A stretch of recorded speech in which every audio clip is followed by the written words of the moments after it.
मान्यवर, मैं एक बात और कहना चाहता हूँ।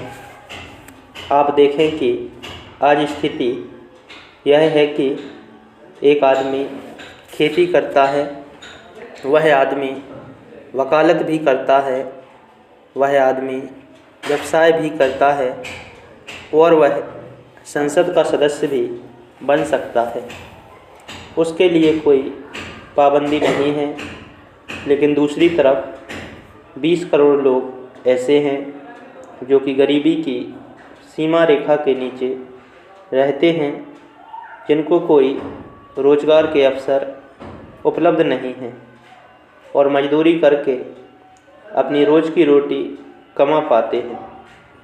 यदि हम इन दोनों स्थितियों की तुलना करें तो क्या संपत्ति के अधिकार को सुरक्षित रखते हुए हम इन गरीब लोगों को असहाय छोड़ दें, जो कि इस देश के असली नागरिक हैं? अगर हम उनको नहीं छोड़ना चाहते हैं तो हमको निश्चित करना पड़ेगा कि जब तक हर परिवार में एक व्यक्ति को रोज़गार नहीं मिल जाता, तब तक इस बात का प्रतिबंध लगाया जाना चाहिए कि एक व्यक्ति एक ही व्यवसाय करेगा। सभी लोगों की न्यूनतम आवश्यकताएं पहले पूरी की जाएं, तभी एक व्यक्ति को एक से अधिक रोज़गार करने की छूट दी जा सकती है। उनको रोटी मिल जाए, कपड़ा मिल जाए, रहने के लिए मकान और शिक्षा की सुविधा मिल जाए। यदि हम उनकी न्यूनतम आवश्यकताओं को पूरा कर दें तो हम इस देश को सही रास्ते पर ले जा सकेंगे। तभी इस देश में समाजवादी समाज की रचना हो सकेगी। तभी हमारे संविधान की मंशा पूरी हो सकेगी। आज की जो अर्थव्यवस्था है उसमें पूंजीवाद का प्रभाव है। जिस आदमी के पास पैसा है, जिसके पास साधन हैं, उसको छूट है कि वह चाहे जितना पैसा कमाए, वह चाहे जितना पैसा खर्च करें। लेकिन जिनके पास श्रम है, उन्हें अपने पैरों पर खड़ा होने के लिए सुविधाएं नहीं मिलती हैं। इसका कारण हमारी कुछ सामाजिक विषमताएं भी हैं।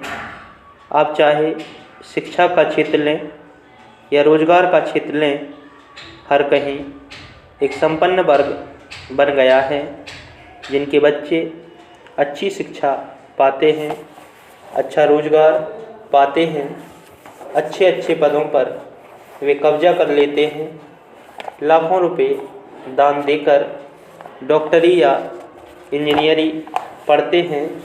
इसलिए संपत्ति के अधिकार को मौलिक अधिकारों में से हटाना पड़ेगा।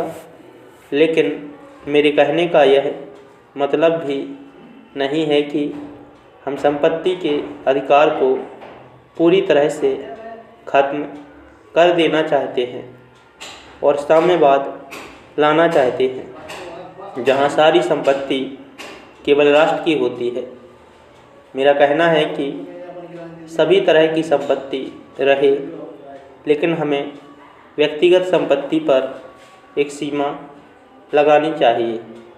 जिस प्रकार से आपने गांव के किसानों पर लगाई है, एक निश्चित राशि से अधिक कोई आदमी संचय नहीं कर सकेगा तो वह संपत्ति दूसरे को मिलेगी।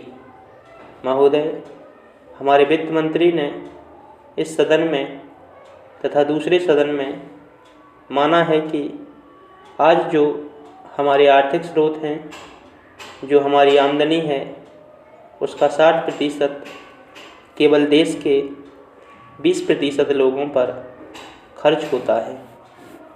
सभापति जी, आपात स्थिति लागू होने के बाद देश असामान्य स्थिति के दौर से गुजर रहा है।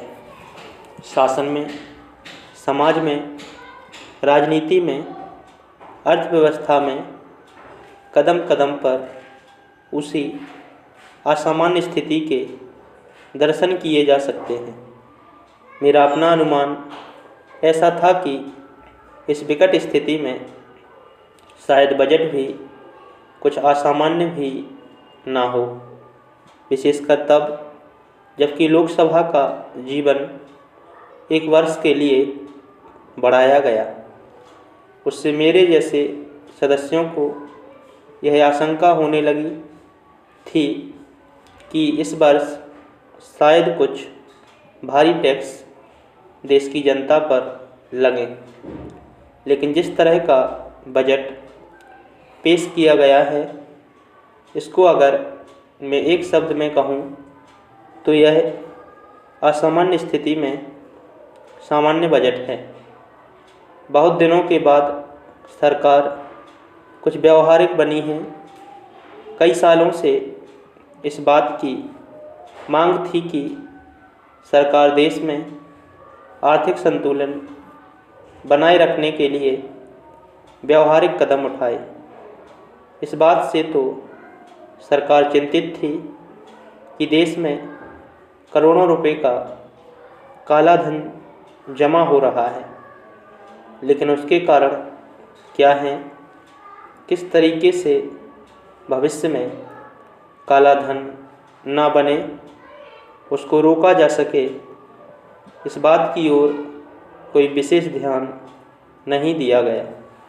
महोदय, उत्पादन अनाज का घटता जा रहा था।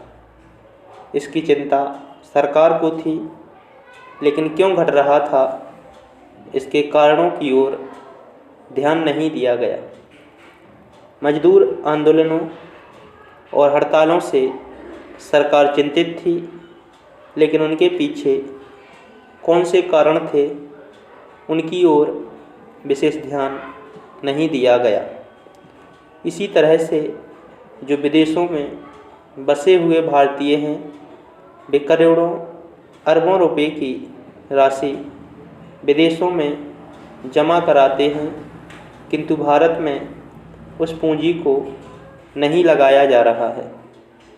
शायद पहली बार इस प्रकार का बजट आया है जिसमें इस बात की व्यवस्था की गई है कि काला धन केवल निकलकर बाहर ही ना आए, बल्कि काले धन का भविष्य में निर्माण भी ना हो। इसके लिए शीघ्र कदम उठाए जाने चाहिए।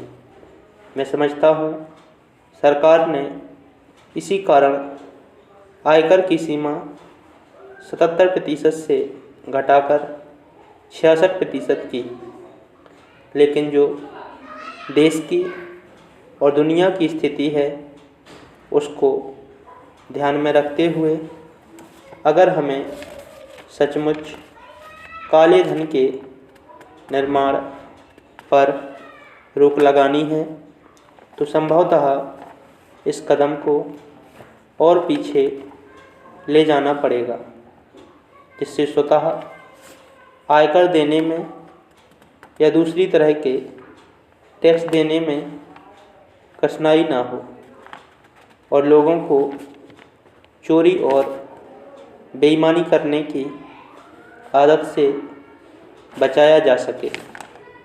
महोदय, उत्पादन में श्रमिकों की साझेदारी के बारे में भी सोचा गया है और कुछ निर्णय भी लिए गए हैं ताकि उत्पादन में श्रमिकों को भी कुछ भाग मिल सके। यह बहुत बड़ा कदम है। इसी प्रकार के कुछ दूसरे कदम जो उठाए गए हैं, उनकी सराहना की जानी चाहिए। मैंने भी इसीलिए इसको सामान्य बजट कहा। मैं शायद इस बजट को आदर्श बजट कह सकता था यदि किसानों के लिए भी सरकार ने उदारता और खुले दिल से कुछ निर्णय